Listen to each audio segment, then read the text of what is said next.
नीचे लाइव कर दिया। जैसे ये हल्ला करने से चला क्या मिलता है? सुकून मिलता है। चलो किसी तरह थोड़ा सुकून मिल जाए, भगवान तुम्हारी आत्मा को शांति दे।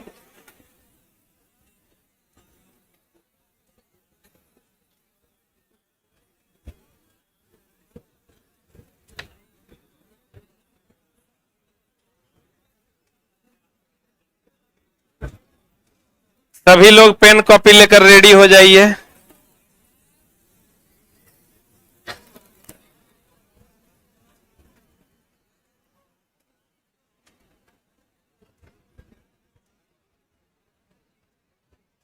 ये वो लिखा है देखो, हे परम पूज्य गुरु जी, आप कहां हैं? चारों तरफ एनसीईआरटी का त्राहिमाम मचा हुआ है। भक्त आपका इंतजार कर रहे हैं, जल्दी प्रकट होइए। एक पर एक छिट खोपड़ है।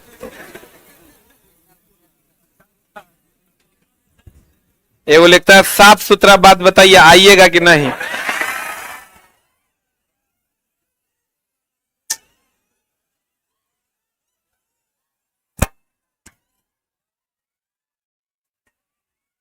साफ सुथरा बात बता रहे हैं कि हम आ गए हैं।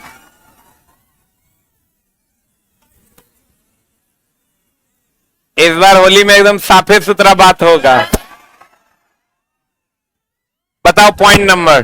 बाक अब हो गलो चुप। पॉइंट नंबर बोल। 251। बता, निलंबन के कणों को आंख से देख सकते हैं? नहीं देख सकते। नाले का पानी निलंबन ना, बोलो न दे। आप बताओ, विषमांगी विलियन टिंडल प्रभाव दर्शाता कि समांगी? विषमांगी। दूध दिखता समांगी है, होता विषमांगी। सही है ना? बहुत बढ़िया बात।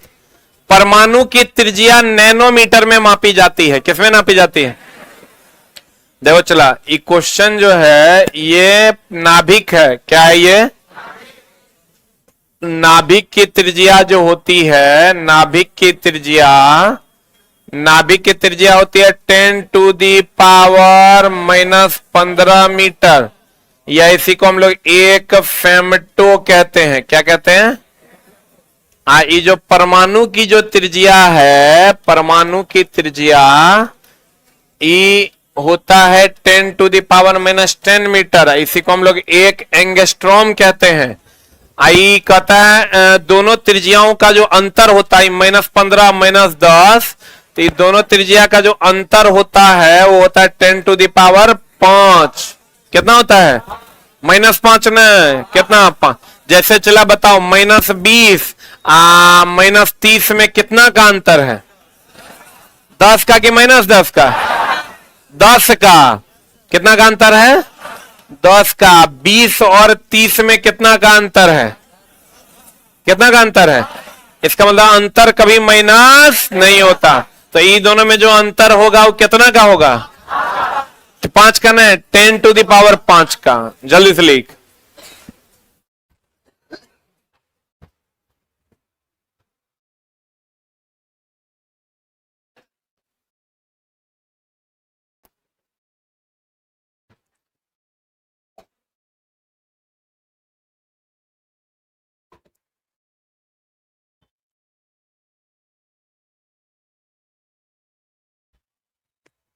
कृपया आपस में बात ना करें, पकड़े जाने पर आप दंड के पात्र होंगे।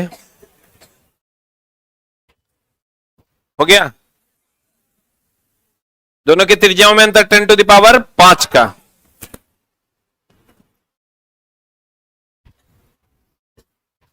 अरे लिखे,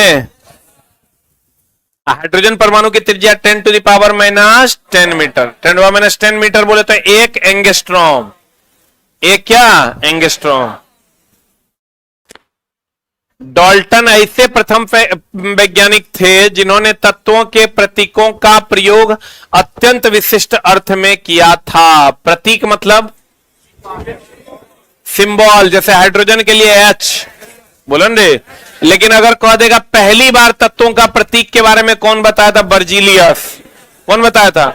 लेकिन कहेगा किसने तत्वों के प्रतीकों का प्रयोग अत्यंत विशिष्ट अर्थ में किया था? डाल्टन। लेकिन अगर खाली कह देगा किसने तत्वों के प्रतीक को पहली बार बताया, प्रतीक को पहली बार बताया तो आंसर क्या हो जाएगा? बर्जीलियस। आप कहेगा एकदम मीनिंगफुल वे में किसने बताया? डाल्टन। किसने बताया? डाल्टन। अब बर्जीलियस ने कौन सिद्धांत दिया था? जैव शक्ति का सिद्धांत। कौन सिद्धांत? जैव शक्ति का सिद्धांत किसने दिया था? बर्जीलियस ने दिया था। जैव शक्ति का सिद्धांत किसने दिया था? किसने तत्वों के प्रतीक की पहली बार बताया था? बर्जीलियस ने। और किसने मीनिंगफुल वे में बताया था? डाल्टन। किसने बताया था? डाल्टन। और जैव शक्ति का सिद्धांत किसने दिया था? बर्जीलियस ने। और इसी का अंत किया था वोहलर ने। जैव शक्ति का सिद्धांत था कि कोई भी प्रयोगशाला में कार्बनिक पदार्थ बनाना संभव नहीं है, जिसका अंत किया वोहलर ने पहली बार अमोनियम साइनेट से यूरिया बनाकर। वर्जिलियस के सिद्धांत का अंत हुआ क्या बनाकर? ना, अमोनियम साइनेट से वोहलर ने, किसने? वोहलर ने यूरिया बना दिया। अमोनियम साइनेट से वोहलर ने क्या बना दिया? यूरिया बना दिया। और जैव शक्ति के सिद्धांत का क्या कर दिया? अंत कर दिया। जैव शक्ति के सिद्धांत का अंत किसने किया? वोहलर ने कर दिया। क्या बनाकर? अमोनियम साइनेट से यूरिया बनाकर। जैव शक्ति का सिद्धांत दिया किसने था? बर्जीलियस ने। किसने दिया था? बर्जीलियस कहता था कि कोई भी तत्व, कार्बनिक तत्व को प्रयोगशाला में बनाना संभव नहीं था, लेकिन पहली बार अमोनियम साइनेट से यूरिया बना दिया था किसने? वोहलर। हो गया? अरे हुआ? मिटाएं? यानी जैव शक्ति के सिद्धांत का अंत किसने किया था? वोहलर ने। कहेगा तत्व के प्रतीक का सुझाव सर्वप्रथम किसने दिया था? बर्जीलियस ने। लेकिन मीनिंगफुल वे में तत्व के प्रतीकों को रिप्रेजेंट किसने किया था? किसने किया था? डाल्टन। एवोगाड्रो नंबर के बारे में तो पता होगा। किसी भी तत्व के लिए हम जो 1 मोल लेते हैं, चला कितना लेते हैं? 1 मोल जो होता है, 1 मोल बराबर होता है 6.022 इंटू 10 टू द पावर 23 परमाणु, अणु या क्या? आयन। तो इसी को हम लोग कहते हैं एवोगाड्रो नंबर। क्या कहते हैं? चला इसी को, क्योंकि इसका खोज कौन किया था? एवोगाड्रो ने किया था, इसलिए इसको हम लोग एवोगाड्रो संख्या के नाम से जानते हैं। और यही बराबर होता है, 1 मोल बराबर हो जाता है 22.4 लीटर के। किस पर? एनटीपी एसटीपी पर। एनटीपी एंड एसटीपी पर, नॉर्मल टेम्परेचर एंड प्रेशर और स्टैंडर्ड टेम्परेचर एंड प्रेशर पर। नॉर्मल टेम्परेचर एंड प्रेशर और स्टैंडर्ड टेम्परेचर एंड प्रेशर पर।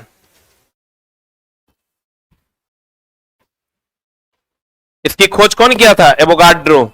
इसलिए इसको कौन नंबर कहते हैं? एवोगाड्रो संख्या के नाम से जानते हैं। बढ़े?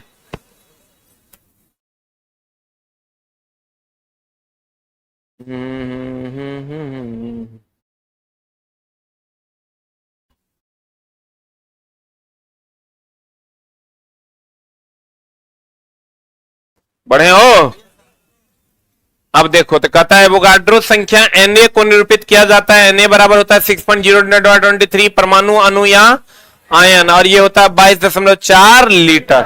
सर्वप्रथम अणु तथा मोल शब्द का प्रतिपादन किसने किया था? हम कल आपको लिखाए थे ना, अणु शब्द का प्रतिपादन ओस्टवाल्ड ने किया था। परमाणु शब्द को डेमोक्रिट्स ने दिया था। बोलन रे। लेकिन आप जानिए कि सर्वप्रथम अणु तथा मोल शब्द दोनों, अणु और कौन? मोल, दोनों शब्द का प्रतिपादन किसने किया था? William Ostwald. किसने किया था? अब परमाणु शब्द का सर्वप्रथम परिचय किसने किया था? किसने किया था रे? डेमोक्रिट्स ने किया था। किसने किया था?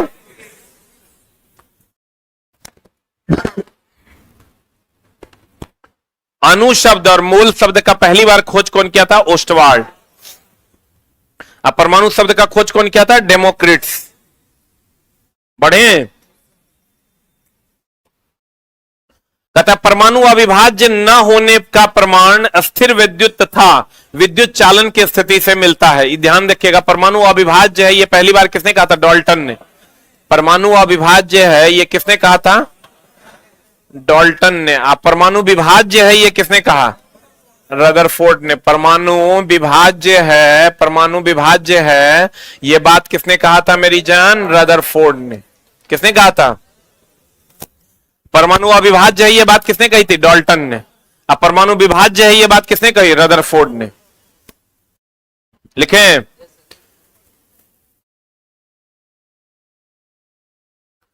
कहता परमाणु अविभाज्य न होने का प्रमाण अस्थिर विद्युत तथा विद्युत चालन की स्थिति से मिलता है। इससे पता चलता है कि परमाणु विभाज्य नहीं है, अविभाज्य नहीं है, यह विभाज्य है। प्रोटॉन की खोज किसने की थी? केनाल रे के रूप में किसने की थी? गोल्डस्टीन ने। अब चला, प्रोटॉन की खोज पर बहुत ज्यादा झोल है। सबको पता है कि इलेक्ट्रॉन का खोज कौन किया था? जे थॉमसन ने किया। बोलो हां। लेकिन प्रोटॉन की खोज में सब लोग कहते हैं कि गोल्डस्टीन,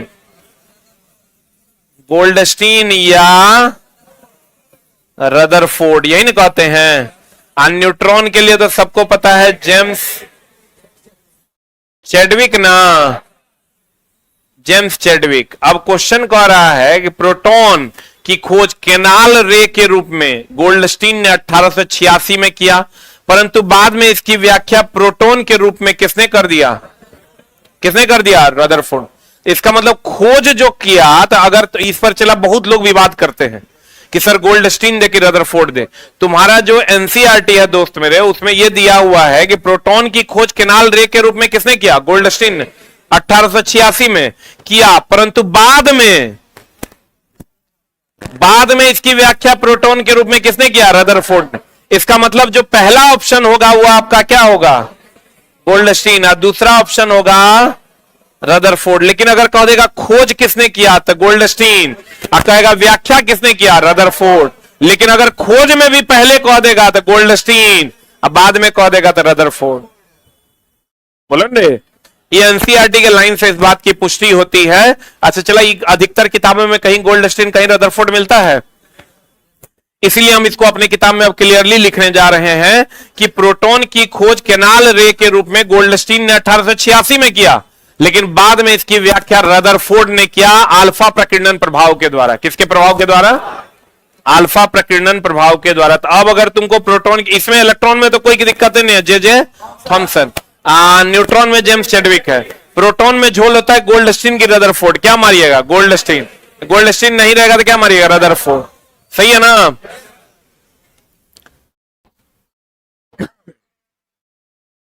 दोनों कैसे रहेगा? दोनों में से कोई एक चुनना होगा तो गोल्डस्टीन चुनना। कहते हैं जे थॉमसन पहला वैज्ञानिक थे जिसने परमाणु का मॉडल दिया था। अब देखो इस पर भी सवाल तुमको मिलेगा, परमाणु का मॉडल लिख के डैश देना, और एनसीईआरटी का पहला सवाल यही है। परमाणु मॉडल जो है, परमाणु मॉडल का क्रम है, पहला था थॉमसन, प्लम पुडिंग मॉडल दिया था। ये कौन मॉडल दिया था? इसके बाद दिया था डाल्टन, इसके बाद दिया रदरफोर्ड, इसके बाद दिया बोर एंड ब्यूरी। ये क्रम है, एनसीईआरटी का सवाल है। थॉमसन ने चला, लिख लेना, प्लम पुडिंग मॉडल दिया था। कौन मॉडल दिया था? प्लम पुडिंग मॉडल दिया था। किसने? थॉमसन ने। कहा था केक जो है वो ले लिया था, केक में जो चारों तरफ चीजें चिपकी हुई थी, कहा वैसे ही इलेक्ट्रॉन चिपका हुआ है।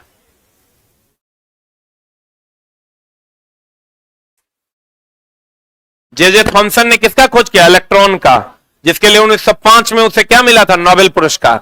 आप बोलोगे ऐसा क्यों सर, प्रोटॉन की खोज के लिए तब काहे नहीं मिला, न्यूट्रॉन के लिए काहे नहीं मिला? इसलिए चला कि इलेक्ट्रॉन के प्रवाह से विद्युत धारा उत्पन्न हुआ। अब विद्युत धारा उत्पन्न हुआ तभी आपके चारों तरफ देखिए, बिना विद्युत धारा के कुछ हो सकता है क्या?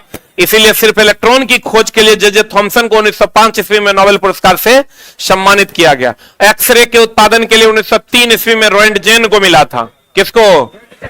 1921 में आइंस्टाइन को प्रकाश विद्युत प्रभाव के लिए नोबेल दिया गया था। बोलन रे, इलेक्ट्रॉन का प्रवाह क्या कहलाता? विद्युत धारा। इलेक्ट्रॉन का प्रवाह विद्युत धारा। इसलिए इलेक्ट्रॉन की खोज के लिए 1905 ईस्वी में थॉमसन को क्या मिला था? नोबेल पुरस्कार दिया गया था। इलेक्ट्रॉन की खोज के कारण 1905 में थॉमसन को क्या मिला था? नोबेल पुरस्कार। ऑर्डर क्या है? पहले थॉमसन दिया, फिर कौन दिया? डाल्टन। डाल्टन के बाद रदरफोर्ड, रदरफोर्ड के बाद बोरब्यूरी। एनसीईआरटी का क्वेश्चन है एग्जाम्पलर का ये। किसको मिला था? गोल्डस्टीन को कि थॉमसन को कि चेडविक को? थॉमसन को। किसको? किसकी खोज के लिए? इलेक्ट्रॉन की खोज के लिए। क्योंकि इलेक्ट्रॉन की प्रवाह को क्या कहते हैं? विद्युत धारा। अब विद्युत धारा से ही सारी चीजें चल रही है, इसलिए इलेक्ट्रॉन के खोज के लिए जे थॉमसन को 1905 ईस्वी में नोबेल पुरस्कार से सम्मानित किया गया। परमाणु उदासीन है, इसके बारे में भी किसने बताया था? थॉमसन ने। अब देखो चला, ये हमेशा ध्यान रखना, परमाणु जो है ये न्यूट्रॉन और प्रोटॉन है, तो ये नाभिक है कि परमाणु? ये है नाभिक। ये जो पूरा का पूरा है ये क्या है? परमाणु। तो देखो परमाणु में जितना चार्ज इलेक्ट्रॉन पर होता है उतने प्रोटॉन पर होता है, तो प्लस माइनस, तो परमाणु हो जाएगा उदासीन। क्या हो जाएगा? लेकिन नाभिक में न्यूट्रॉन पर कोई चार्ज नहीं होता है, प्रोटॉन पर चार्ज होता है। बोलन रे, प्रोटॉन पर प्लस चार्ज होता है, तो ये उदासीन नहीं होगा, ये क्या हो जाएगा? धन आवेशित। तो क्वेश्चन पूछता है नाभिक क्या है, तो नाभिक विद्युतता क्या है? उदासीन है, सॉरी धन आवेशित है। अब पूरा परमाणु क्या है? उदासीन। क्योंकि पूरा परमाणु बोले तो कक्षा और नाभिक दोनों आ जाएगा। तो प्रोटॉन पर प्लस चार्ज, इलेक्ट्रॉन पर माइनस चार्ज, प्लस माइनस कितना हो जाएगा? 0। परमाणु क्या है? उदासीन। नाभिक क्या है? धन आवेशित। नाभिक क्या है रे? धन आवेशित। परमाणु उदासीन क्यों है, ये समझ गए?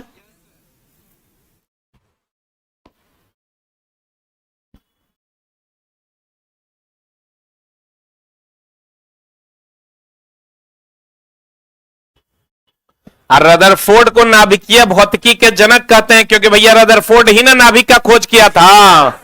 किसने खोजा था? रदरफोर्ड ने नाभिक का खोज किया था। ये हो गया। देखो इन्होंने क्या किया था, एक सोने का पत्थर ले लिया। किसका पत्थर ले लिया? एक सोने का पत्थर। क्यों लिया था? रदरफोर्ड। इससे अल्फा कण को गुजारा। कौन कण को गुजारा? तो बहुत सारा अल्फा कण जो है गुजर गया, कुछ अल्फा कण जो है डाइवर्ट हो गया, कुछ अल्फा कण जो है वो डाइवर्ट हो गया, इसे चला गया। कुछ अल्फा कण जिस पथ पे गया उसी पर लौट गया।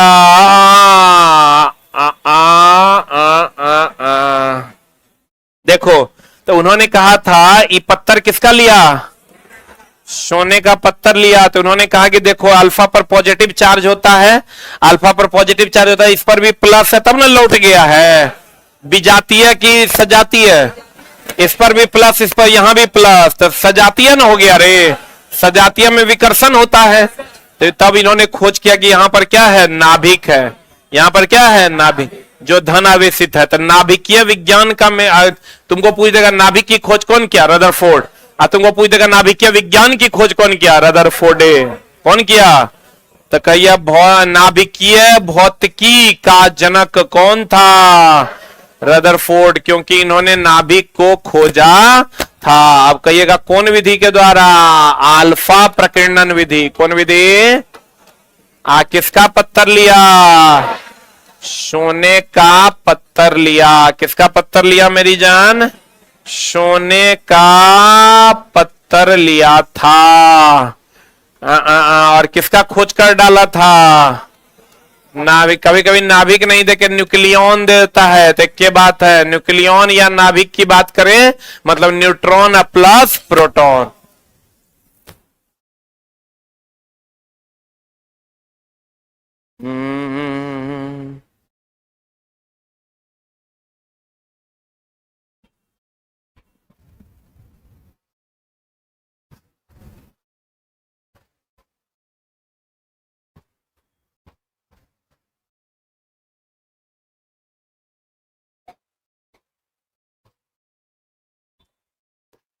हो गया?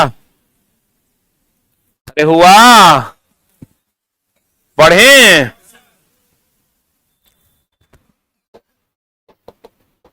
अगला कहता है चला कि रदरफोर्ड की ने बताया था कि परमाणु की त्रिज्या और नाभिक की त्रिज्या की तुलना में कितना गुना होता है? नहीं होता है। ई है 10 टू द पावर -15, ई है 10 टू द पावर -10, तो कितना गुना है? 5 गुना। 10 टू द पावर 5 गुना। ये बताया किसने था? रदरफोर्ड ने। परमाणु की स्थिरता की व्याख्या किसने की थी? नील्स बोर ने। परमाणु अस्थिर है इसकी व्याख्या नील्स बोर ने। परमाणु अविभाज्य है इसकी व्याख्या रदरफोर्ड डाल्टन ने। किसने? पहला परमाणु मॉडल थॉमसन ने। किसने बताया परमाणु में नाभिक है? रदरफोर्ड।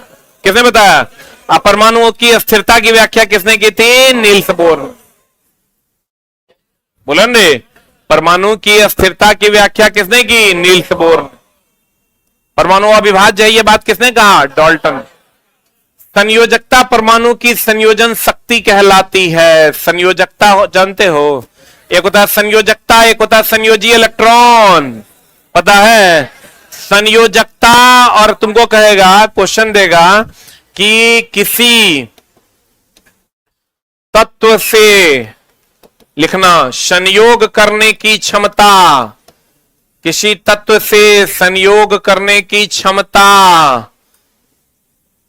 स्पष्ट होती है। स्पष्ट होती है। किसी तत्व से संयोग करने की क्षमता स्पष्ट होती है। एक दे देगा तुमको संयोजी इलेक्ट्रॉन। कौन इलेक्ट्रॉन? दूसरा दे देगा संयोजकता। क्या दे देगा? संयोजकता। बताइए आंसर क्या हो जाएगा?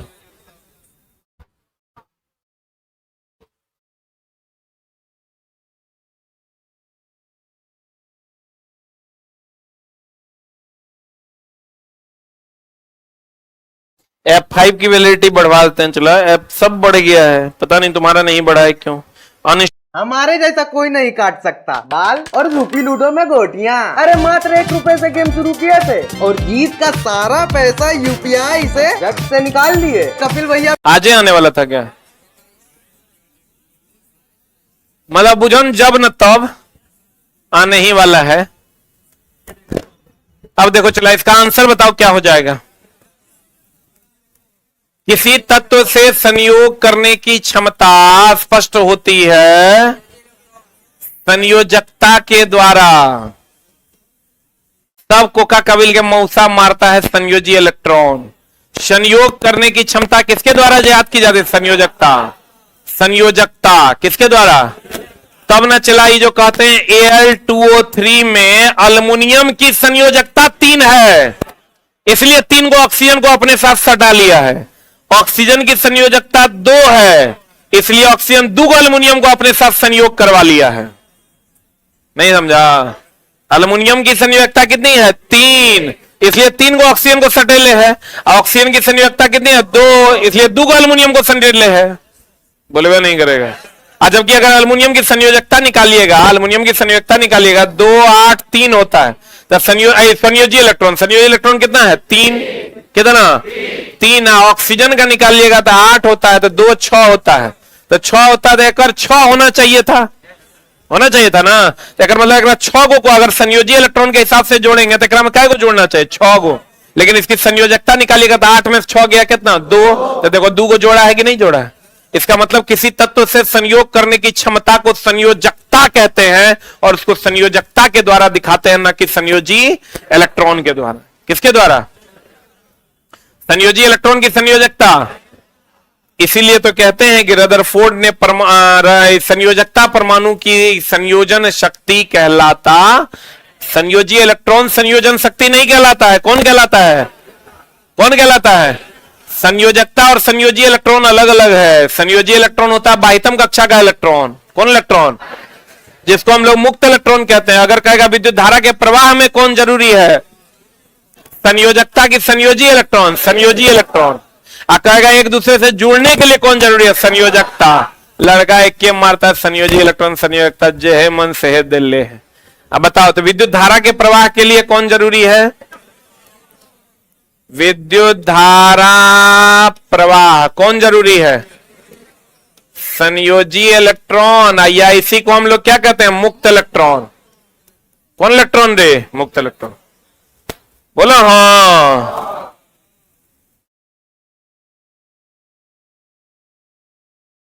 लेकिन एक दूसरे से जुड़ने के लिए क्या जरूरी है? दो तत्व जुड़ते हैं किसके द्वारा? दो तत्व जुड़ते हैं किसके द्वारा? संयोजकता के द्वारा। अणु, परमाणु, संयोजी इलेक्ट्रॉन, संयोजकता, ये सब अलग अलग बात होता है चला। लेकिन बच्चा जो है एक जैसा ट्रीट तब तक करता है जब तक उसको जान नहीं पाता है।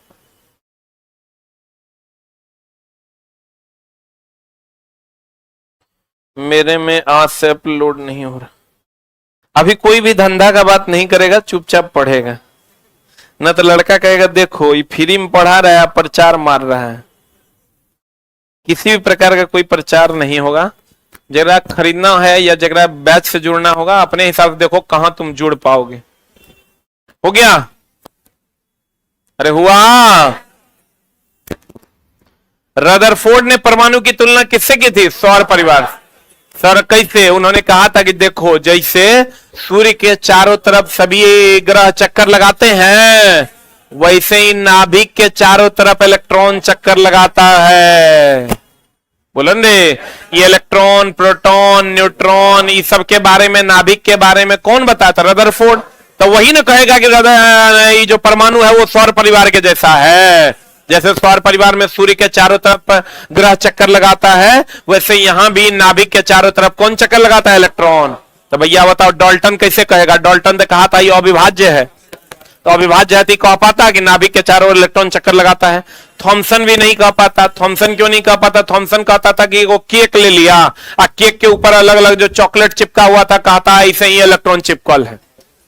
तो कर तो कोई बातें नहीं है। सूर्य के हिसाब से जैसे सूर्य के चारों ओर ग्रह घूम रहे हैं, वैसे उस चीज की व्याख्या रदरफोर्ड ने किया। रदरफोर्ड ने कहा एक नाभिक है और उसके चारों तरफ कौन चक्कर लगा रहा है? इलेक्ट्रॉन। कौन चक्कर लगा रहा है? और सूर्य के चारों तरफ कौन चक्कर लगा रहा है? ग्रह। कौन चक्कर लगा रहा है? ग्रह। सूर्य की तुलना उन्होंने नाभिक से की और ग्रहों की तुलना उन्होंने इलेक्ट्रॉन से की। किससे की? फिर कहता है रॉबर्ट हुक। देखो चला, ये मृत और जीवित कोशिका का जो झोल है, इसको बढ़िया से एक ही लाइन में क्लियर कर लो। रॉबर्ट हुक कॉर्क से मृत तथा ल्यूवेनहॉक तालाब से जीवित कोशिका का खोज किया था। कि जब क्वेश्चन आता है तो अटर पटर मार देता है बच्चा। रॉबर्ट हुक जो है किससे? कॉर्क से मृत कोशिका का खोज किया। बोलवे नहीं करेगा। ल्यूवेनहॉक जो है तालाब से जीवित कोशिका का खोज किया था।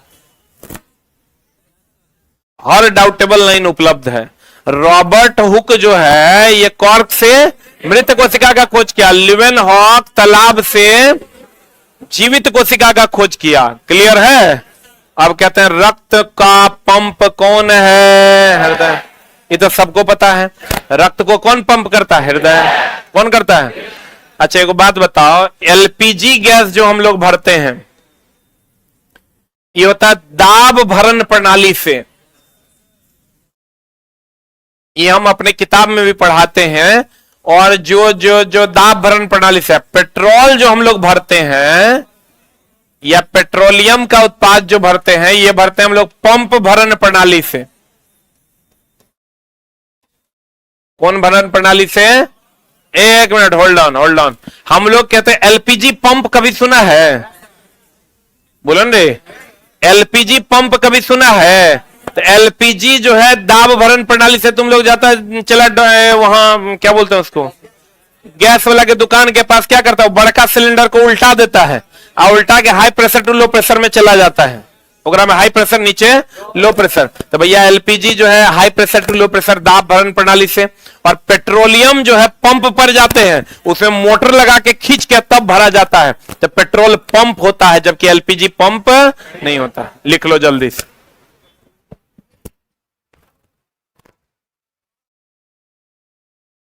हाँ जी, क्वार्क नहीं जानते हो रे? सबसे बढ़िया एकॉस्टिक है, वो ध्वनि अवशोषक पदार्थ है।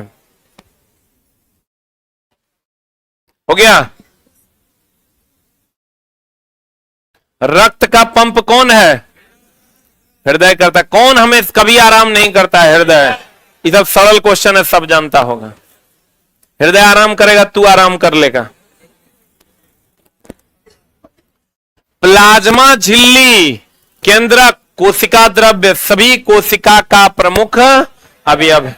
कोशिका झिल्ली को वर्णात्मक पारगम्य झिल्ली भी कहते हैं। कोशिका झिल्ली का दूसरा नाम क्या है? वर्णात्मक पारगम्य झिल्ली कहते हैं। जल के अणुओं की गति जब वर्णात्मक पारगम्य झिल्ली द्वारा हो तो उसे क्या कहते हैं? परासरण। क्या कहते हैं? चला, परासरण मतलब सटके हुए का, सटके का फूलना। जैसे किशमिश, जैसे क्या चला, छोहाड़ा। अब इसमें भी है चला अल्प परासरण, सम परासरण, अति परासरण। परासरण कितने प्रकार का? 3 प्रकार। आयोग होता है चला उत्क्रम परासरण, जिससे पानी को शुद्ध किया जाता है। रिवर्स ऑस्मोसिस, उत्क्रम परासरण जिससे पानी शुद्ध करते हैं। पानी क्या करते हैं? शुद्ध करते हैं, जिसको हम लोग रिवर्स ऑस्मोसिस के नाम से जानते हैं।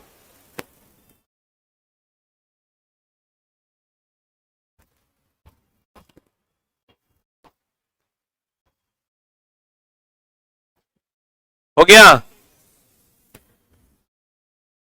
लिख लिए?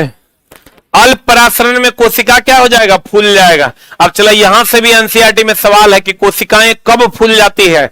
जब बाहर की सांद्रता अधिक और अंदर की सांद्रता कम होती है, तब कोशिकाएं फूल जाती है। क्योंकि बाहर से अंदर जल का क्या होने लगता है? प्रवाह। ये एनसीईआरटी का सवाल है। क्या सवाल है? कि कोशिकाएं, लिखना, कोशिकाएं फूल जाती है, कोशिकाएं फूल जाती हैं जब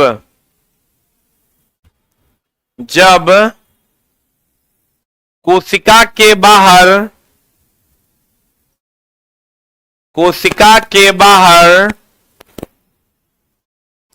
जल की सांद्रता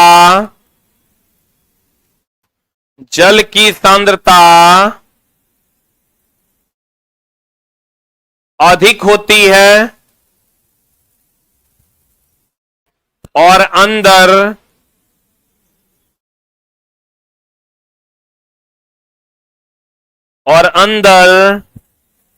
क्या होती है?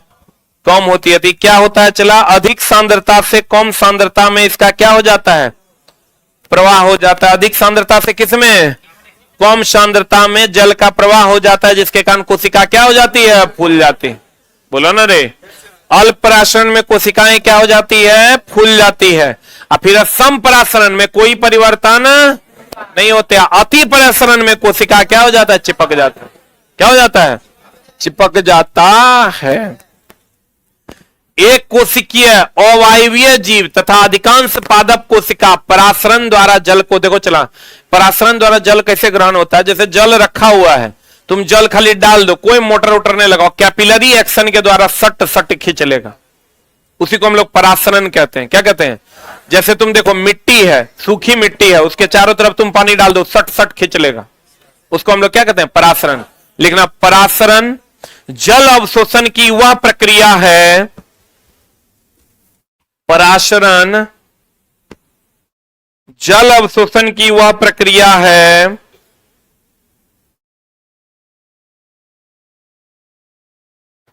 जिसमें बिना मोटर पंप के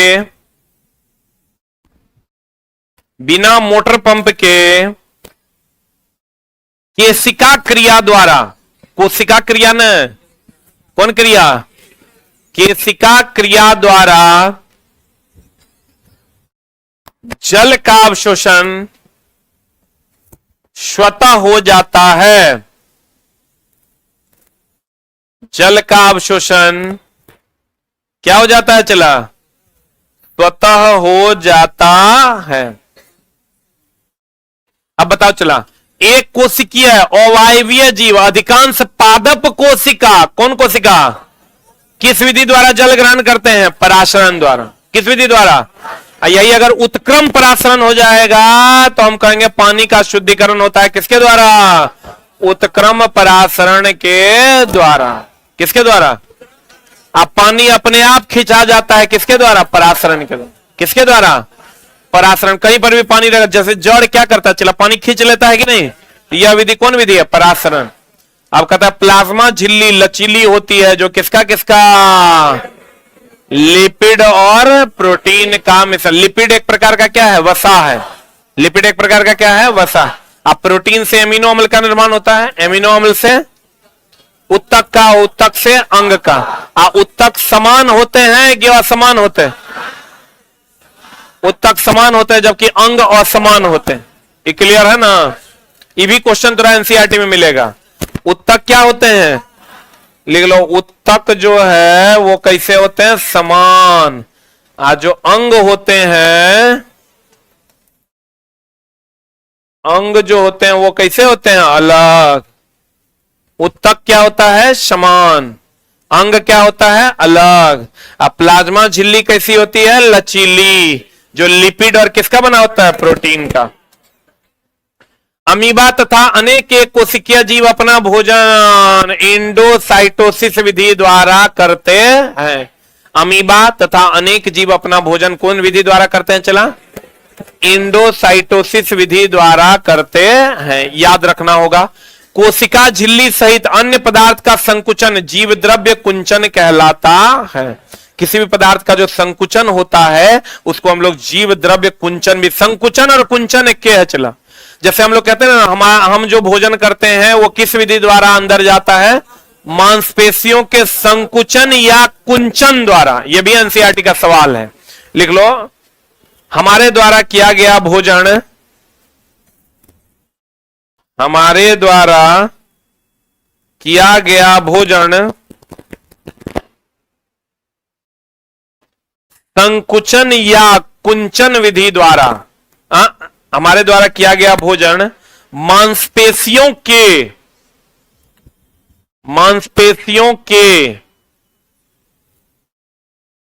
संकुचन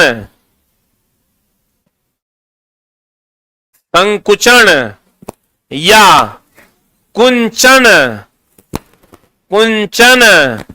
या क्रमानुकुंचन, बोर्ड पर लिखा हुआ है। क्रमानुकुंचन मतलब क्रम से संकुचित होना और फैलना, क्रमानुकुंचन के द्वारा होता है। एनसीईआरटी का लाइन क्वेश्चन है। हम जो भोजन करते हैं या वो किसके द्वारा जाता है अंतर, संकुचन, कुंचन या क्रमानुकुंचन।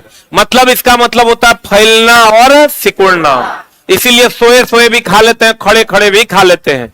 लेकिन चला अगर हम बात करें वहां कहां, अंतरिक्ष में तो जी का मान 0 होता है, जी का मान 0 होता है। तो वहां भी कहेगा कि भोजन हम कैसे कर पाते हैं, क्रमानुकुंचन के द्वारा, मांसपेशियों के संकुचन और क्रमानुकुंचन के द्वारा। क्योंकि भैया भोजन को ग्रेविटी से कोई लेना देना नहीं है। अगर भोजन को ग्रेविटी से लेना देना होता तो हम खाली खड़े खड़े खा पाते या बैठे बैठे खा पाते, सो के नहीं खा पाते। लेकिन हम लोग सो कर भी क्या करते हैं, खा लेते हैं। ऐसे कुछ भी डाल लीजिए मुंह में, सो जाइए, यही है क्रमानुकुंचन।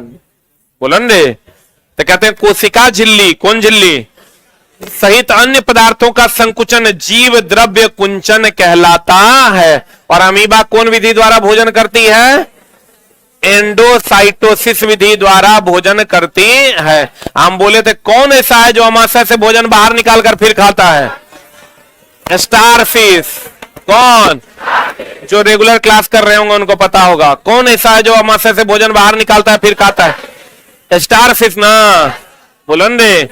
कौन ऐसा है जो भोजन को पहले सड़ाता है फिर खाता है, कवक। कौन, लिक्विड फॉर्म में एब्जॉर्ब करता है। वैसे ही अमीबा जो भोजन करता है, इस विधि को कौन विधि कहते हैं, एंडोसाइटोसिस विधि कहते हैं। अमीबा जो भोजन करता है इस विधि को क्या कहते हैं, एंडोसाइटोसिस विधि कहते हैं। कहता है कोशिका विभाजन के समय क्रोमोजोम दिखाई देता है। जब कोशिका विभाजन होता है चला तो उस समय क्रोमोजोम आपका क्या होता है, दिखाई देता है। इसीलिए जब भी चला क्रोमोजोम की जांच होती है तो मांसपेशियों में पहले कोशिका विभाजन होता है और तभी आप क्रोमोजोम यानी डीएनए की जांच कर सकते हैं। कहते हैं डीएनए के क्रियात्मक खंड को क्या कहते हैं, जीन कहते हैं। डीएनए के क्रियात्मक खंड को जीन कहते हैं। आपको कभी कभी क्वेश्चन पूछता है अनुवांशिकता की खोज, अनुवांशिकता की जांच किससे होती है, ये हमेशा ध्यान रखिएगा। अगर दे दे तुमको अनुवांशिकता, इसलिए चला कि जीन का एक भाग है डीएनए, जीन का एक भाग है। तो अगर कह देगा अनुवांशिकता, अनुवांशिकता का पता किससे लगाते हैं, तो पहला ऑप्शन हो जाएगा जीन और दूसरा ऑप्शन क्या हो जाएगा, डीएनए। खूब ही क्वेश्चन मिलेगा तुमको। ये फर्स्ट आंसर की सेकंड आंसर, आइए सेकंड आंसर। अनुवांशिकता की खोज किसने की थी, किससे द्वारा होती है, जीन के द्वारा। जीन का ही कहते हैं डीएनए का क्रियात्मक खंड कौन है, जीन। जीन नहीं रहेगा तब क्या मारिएगा, डीएनए। नहीं कहते हैं इसका डीएनए खराब है, डीएनए ठीक है, तो डीएनए से ही उसके वंश का पता चलता है, अनुवांशिकता का पता चलता। और चला डीएनए सबका अलग अलग होता है, अरबों लोग हैं तो अरबों लोगों में किसी का भी डीएनए एक दूसरे से मैच नहीं करेगा। अगर मान लो कहीं पर तुम खून कर दिया और तुम्हारा बाल गिर गया या कुछ भी ऐसा गिर गया जिससे डीएनए सैंपल लिया जा सकता है, तो उस डीएनए के जैसा दूसरे का डीएनए हो ही नहीं सकता पूरे विश्व में, न किसी जीव का और न किसी मानव का। इसलिए देखना जब भी जांच होती है तो किसके द्वारा होती है, डीएनए। मतलब हम ये कह सकते हैं कि डीएनए सभी जीव का अलग अलग होता है, कभी भी दो जीवों का डीएनए समान नहीं हो सकता। इसीलिए देखता तुम कभी कोई क्राइम स्थल पर जो है लोगों को ना जाने की सलाह दी जाती है, कहता है पुलिस आएगा ना तभी जाइएगा, तो पुलिस आएगा तब जाइएगा, मतलब चला वो वहां पर वो चीजें कलेक्ट करने की कोशिश करता है जिससे खूनी का डीएनए जांच किया जा सके। बहुत आसान है, डीएनए जांच अगर हो जाएगा और जिस जिस पर शक होगा उस सबको उठा लेगा और उस सबका डीएनए जांच कर लेगा, जगह डीएनए पकड़ा जाएगा तो सीधे सजा है मौत, कहीं बचने वाला कोई झोल नहीं है। हाँ लेकिन अगर वही बात साबित, वकील ये ऐसा चीज है चला जो तुम्हारे किसी भी बात को साबित करने के लिए वो तैयार रहता है। वकील वहां साबित कर देगा नहीं ये गया था, जब आवाज हुआ तो गया देखने की कौन कौन है, तब बाल टूट के गिर गया, या ये आवाज जब हुई तो ये वहां गया देखने, और जो वहां चाकू रखा हुआ था उसको छू के देखा कि क्या इसी चाकू से इसकी हत्या हुई है। तो ये चला वकील साहब जो है, वकील ऐसा आदमी है जो तोरा गलत करने पर तो हर साथ देगा इस धरती पर और कोई नहीं है। तो कहते हैं बस खाली भगवान से मनाना चला सब कुछ हो, वकील के चक्कर में ना पड़े, ना तो तेरा फाइल खरीदवा के 5 कट्ठा जमीन बेचवा देगा। वो जो लड़का लोग जो एनटीपीसी वाला में पकड़ाया था ना, अरे इस बार वाला आंदोलन नहीं, पिछले बार वाले आंदोलन में 5-6 को लड़का पकड़ाया था, तो पकड़ाया तो जेल में लेके गया, वो लोग को जेल में गया तो हम लोग उसका जो है जो 2-3-4 वकील थे उसको वो बोला कि नहीं नहीं नहीं बाप रे बच्चा सब पकड़ाया है आंदोलन में, हम 1 टका नहीं लेंगे, $1 नहीं लेंगे। हम लोग को लगा हाँ कितना बढ़िया वकील है, ये कह रहा है 1 टका नहीं लेंगे। तो आप चला हम बोले ठीक है यही जो है केस लड़ेगा, केस लड़ेगा। चला तो समझो कि जैसे गए तब बोला 200 टका की फाइल खरीद लीजिए, 100 के फाइल ले लीजिए, 300 के फाइल ले लीजिए। साला वो फाइल खरीदते खरीदते होगा 1.5 लाख चल गया। 30 की 35,000 टका हम उसको दिए खाली फाइल खरीदते खरीदते। एक बार हम गए वो केस के सिलसिले में, तो वो कहता है एगो आदमी को, हमको नहीं बोला, एगो आदमी को बोलता है वकील साहब कुछ खर्चो देना पड़ेगा। तो वकील साहब कहते हैं कि ना ना अभी आपका केस का पहले ट्रायल ना है। बोला हाँ अच्छा अभी केस तो चलेगा ना, हमको नहीं चाहिए बाबा, आपको 500 दे दीजिए, 300 टका वो फाइल वाला को दे दीजिएगा। है वो चलवा जो है बार बार फाइल ढोता है, 500 को दे दीजिए। अरे साला 500 500 1000 3 1300। अब वकील साहब अभी नहीं लिए हैं, वकील साहब बाद में लेंगे। अरे छोटा चोर वकील कहेंगे एकदम। चला समझो वकील के चक्कर में तो पढ़ने ने जगरा से लड़ाई होगरा से माफी मांगे केस वापस ले लेना है। कोर्ट तक एकदम नहीं पहुंचे ही भगवान से दुआ करना, न तो वकील साहब गड़बड़ा देते हैं मामला, फाइल बहुत खरीदवाते हैं। कोई काट के नहीं चला देना, नहीं तो पता चला सब वकील मिलके हमरे पे केस कर दिया। अस्पष्ट केंद्रक में केवल क्रोमेटीन पदार्थ होता है, जिसे क्या कहते हैं? वैसा केंद्रक जो स्पष्ट नहीं है, उसमें एक ही पदार्थ होता है क्रोमेटीन, जिसको हम लोग केंद्रकाय कहते हैं। क्या कहते हैं? आज जिस कोशिका में केंद्रक झिल्ली होता है उसे क्या कहते हैं? यूकैरियोटिक। भैया ये दो होता है, एगो प्रोकैरियोटिक, एगो यूकैरियोटिक। प्रोकैरियोटिक मतलब मैच्योर, ज्ञान मैच्योर। अनडेवलप आप कह सकते हैं। प्रोकैरियोटिक की अगर हम बात करें, प्रोकैरियोटिक मतलब अनडेवलप की डेवलप, अनडेवलप। इसके अंतर्गत कौन कौन आता है? नीलहरित शैवाल नाम सुना है? एक होता है यूकैरियोटिक। हम लोग जो है स्तनधारी हैं, हम लोग क्या हैं? यूकैरियोटिक हैं। क्या है हम लोग? ये होता है डेवलप। क्या होता है? चला डेवलप। हम लोग यूकैरियोटिक हैं कि प्रोकैरियोटिक? हम लोग चला यूकैरियोटिक है। जितने भी स्तनधारी हैं वो क्या है? यूकैरियोटिक। नीलहरित शैवाल क्या है? प्रोकैरियोटिक। प्रोकैरियोटिक मतलब पूरा का पूरा डेवलप नहीं हुआ हो। यूकैरियोटिक मतलब पूरा का पूरा क्या हो गया होगा? डेवलप हो गया। जिस कोशिका में केंद्रक झिल्ली होती है उसे यूकैरियोटिक है, जिसमें केंद्रक नहीं होगा उसे प्रोकैरियोटिक। क्या कहते हैं उसको? प्रोकैरियोटिक, क्योंकि वो अनडेवलप होता है, उसमें केंद्रक नहीं होता है। लिखा? कोशिका द्रव्य और केंद्रक द्रव्य को क्या कहते हैं? जीव द्रव्य। ये तो पढ़े होंगे आप लोग बायोलॉजी में भी।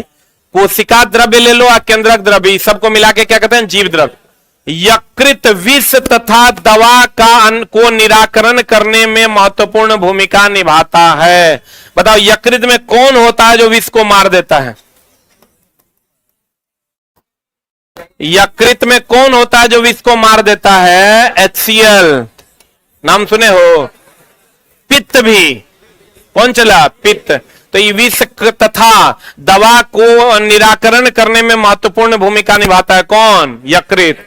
जो विष होगा, भोजन में जो विषाक्त पदार्थ होता है वो यकृत में क्या हो जाता है? समाप्त हो जाता है। क्या हो जाता है? और दवा का निराकरण, दवा को अलग अलग भागों में बांटने के लिए भी हम लोग किसका उपयोग करते हैं? यकृत का। यकृत बोले तो लीवर न रे।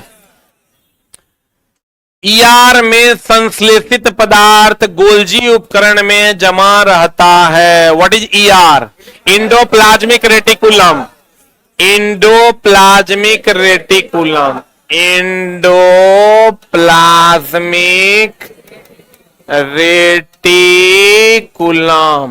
इंडोप्लाज्मिक रेटिकुलम, इसको कहते हैं अंतः प्रद्रव्यी जालिका। इंडोप्लाज्मिक रेटिकुलम, अंतः प्रद्रव्यी जालिका जो होता है चला, इसमें दो भाग होता है। एक होता है रफ भाग, एक होता है स्मूथ भाग। ये जो रफ भाग होता है इसी में क्या होता है? राइबोसोम। क्या होता है? राइबोसोम। और राइबोसोम प्रोटीन का निर्माण करता है। किसका निर्माण करता है? प्रोटीन फैक्ट्री, इसी को न कहते हैं। ओ राइबोसोम को हम लोग प्रोटीन फैक्ट्री के नाम से जानते। इंडोप्लाज्मिक रेटिकुलम में दो भाग होता है, एगो रफ भाग, एगो स्मूथ भाग। रफ भाग को में क्या होता है? राइबोसोम। और राइबोसोम क्या करता है? प्रोटीन का संश्लेषण। किसका संश्लेषण करता है? प्रोटीन का संश्लेषण करता है।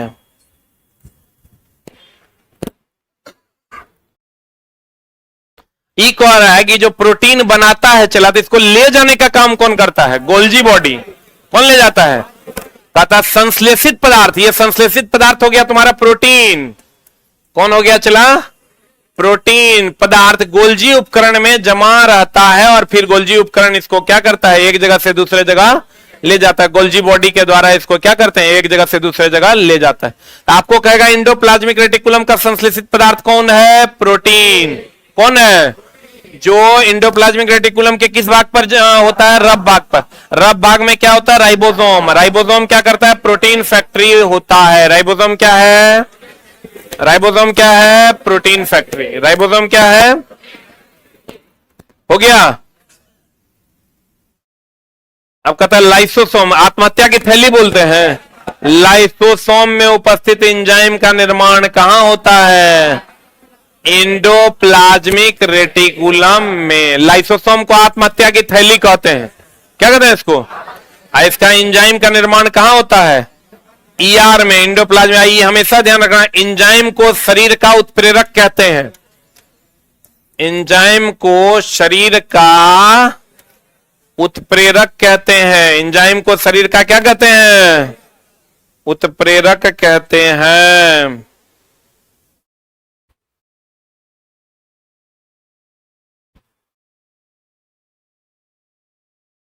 एंजाइम को शरीर का क्या कहते हैं? चला, उत्प्रेरक कहते हैं। लाइसोसोम में उपस्थित एंजाइम का निर्माण कहां होता है? यार माइटोकॉन्ड्रिया, कोशिका का बिजली घर होगा। अब चला, इसी में क्या करता है? पावर हाउस होता है ये। हम लोग तो याद करके जानते हैं power house of the cell कौन है? माइटोकॉन्ड्रिया। तो पावर हाउस ही ना बिजली घर है।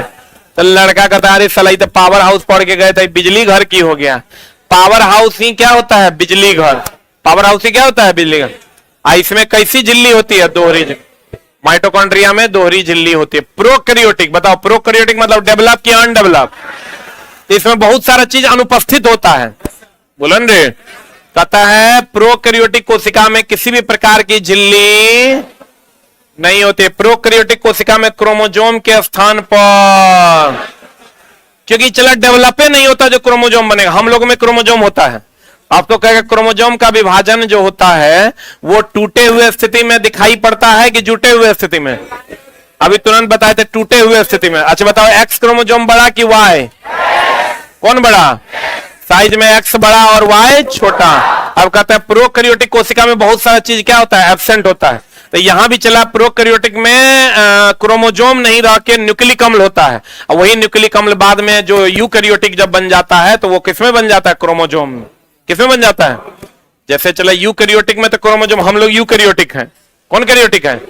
ये जितने भी स्तनधारी हैं सब, जो डेवलप जीव तुमको दिखाई दे रहे हैं वो सब क्या है? यूकैरियोटिक।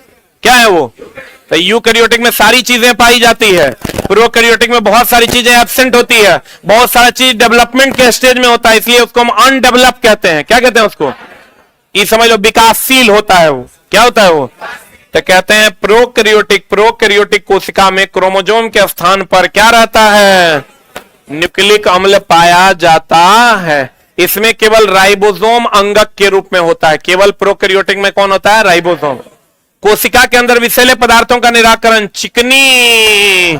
हम बोले थे इसमें दो भाग है, एगो रफ, एगो स्मूथ। ये जो कोशिका का निराकरण है, कोशिका का जो निराकरण, विषैले पदार्थों का जो निराकरण है, ये कौन भाग में होगा?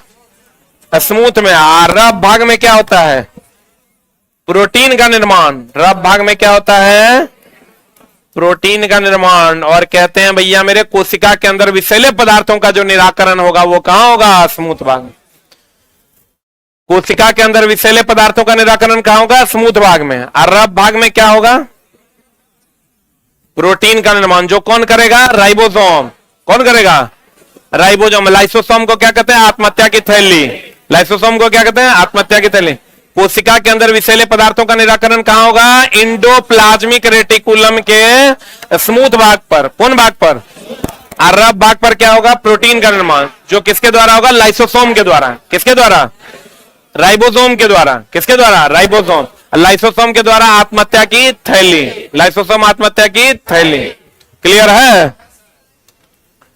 गोल्जी उपकरण अभी तुरंत बताए थे। ये सरल शर्करा को किसमें बदल देता है? जटिल शर्करा में बदलता है। गोल्जी बॉडी का काम है पदार्थों का आवागमन करना। यह सरल शर्करा को किसमें बदलता है? जटिल शर्करा। ये काम चला एंजाइम का भी है। किसका है ये काम? ये काम एंजाइम का भी है। सरल शर्करा को किसमें बदल देता है?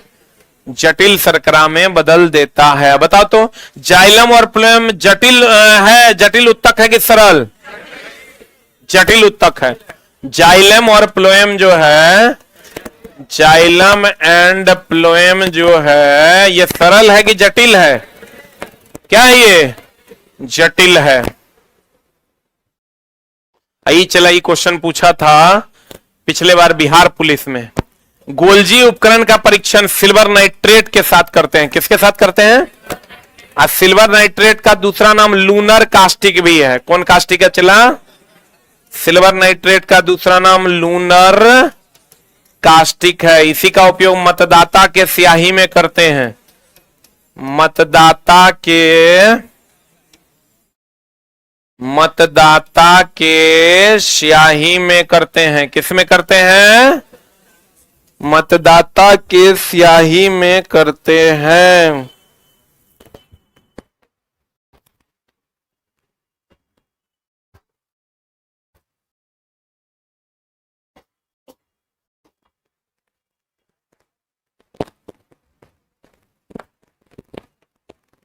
अरे भाई F7 की वैलिडिटी बढ़ गई है, तुम अपडेट तो करो। ऐप जिनका भी चला कोर्स है वैलिडिटी बढ़ गई है ऑलरेडी, आप ऐप अपडेट नहीं करते हैं, मैसेज करते हैं, नहीं बढ़ा है। चुट्टा सबका बढ़ गया। कितने लोगों का बढ़ गया वैलिडिटी? देखो ये लोग का बढ़ा है तो रस दुश्मनी है रे, ऐसा खोज के बढ़ाए हैं हम। ऐप को अपडेट करो ना, बढ़ जाएगा।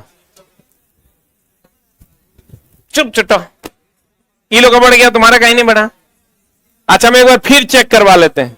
हम सब का चला, जो लोग एक बार कोर्स ले लिए हैं उनको दोबारा कोर्स लेने की कोई आवश्यकता नहीं है। एक और फंक्शनैलिटी हम ऐड कर रहे हैं बहुत जल्द, जो 1 महीना के अंदर सभी कोर्सेस में उपलब्ध होगा तुम लोगों के लिए, कि चूंकि हमारे यहां क्लासेस लाइव चलती हैं तो हम एक रिकॉर्डेड फॉर्म में बिना एकदम फास्ट कोर्स एक बनाकर डाल रहे हैं। सभी जितने भी कोर्सेस हमने पढ़ा रखे हैं उस सब में एक रिकॉर्डेड फॉर्मेट में एक वीओडी कोर्स होगा जो डायरेक्ट रिकॉर्ड फ्रॉम स्टूडियो होगा।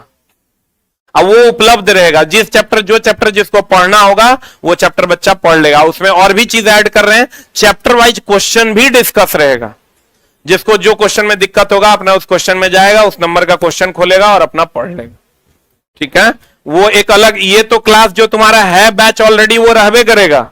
एक वो अलग से ही डाल रहे हैं हम, इसलिए कि जिन बच्चों को मान लो कि फास्ट रिवीजन करना है तो वो फास्ट रिवीजन कर पाएंगे। जिसको खाली क्वेश्चन डिस्कस करना है वो क्वेश्चन डिस्कस कर लेंगे। क्योंकि बहुत सारे बच्चे गांव देहात के होते हैं, उनको चला क्वेश्चन डिस्कशन में दिक्कत होती है और हम उसके पास उपलब्ध नहीं रहते या अन्य टीचर नहीं रहते हैं, तो उसके लिए सारे क्वेश्चन का डिस्कशन, कंप्लीट क्लास, वो एकदम शेड्यूल वे में, चैप्टर बाय चैप्टर, शेड्यूल वे में पीडीएफ। वो जैसे ही कोई अब कोर्स खरीदेगा तो एक वीओडी क्लास उसको रिकॉर्डेड ऑलरेडी अवेलेबल मिलेगा और एक लाइव क्लास अलग से मिलेगा। ये अलग रिकॉर्ड होके रहेगा और ये अलग रिकॉर्ड होके रहेगा। मान लो 2 क्लास छूट गया तो यहां से आप मेकअप कर लीजिए, यहां सब कुछ शेड्यूल्ड रहेगा। ठीक है, बहुत जल्द ये फैसिलिटी हम, जैसे ही बच्चा कोर्स 199 का खरीदा, 299 का खरीदा, तो ये उसको एकदम फ्री ऑफ कॉस्ट वहां पर उपलब्ध मिल जाएगा, पूरा कोर्स एक साथ। जिसको मान लो फास्ट पढ़ना है वो फास्ट पढ़ेगा, जिसको टाइम है लाइव नहीं पढ़ेगा तो बीओडी क्लास यहां से पढ़ सकता है, यहां से भी पढ़ सकता है। उस टाइप की फैसिलिटी दे रहे हैं। चैप्टर वाइज क्वेश्चन डिस्कशन वगैरह वो सारा चीज ऐप पर ऐड होके आएगा। गोल्जी उपकरण का परीक्षण किसके द्वारा होता है? Silver nitrate. और सिल्वर नाइट्रेट को हम लोग क्या कहते हैं? Lunar casting.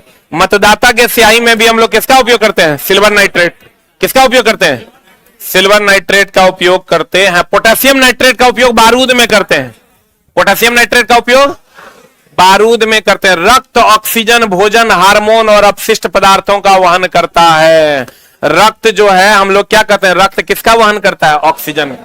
लेकिन अब समझिए, रक्त ऑक्सीजन, भोजन, हार्मोन और अपशिष्ट पदार्थों का क्या करता है? वहन करता है।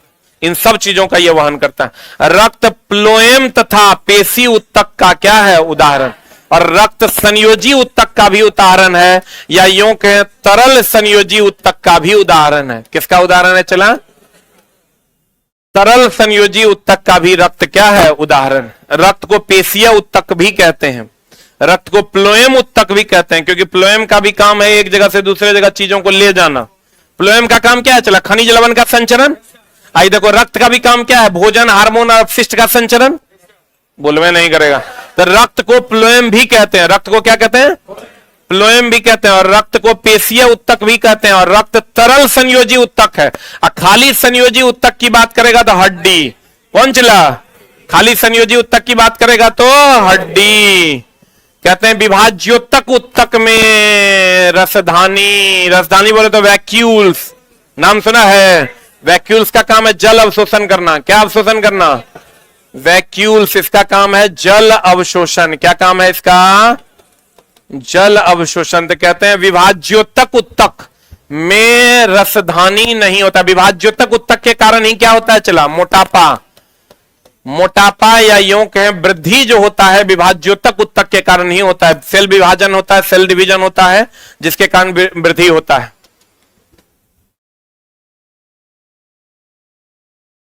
हो गया।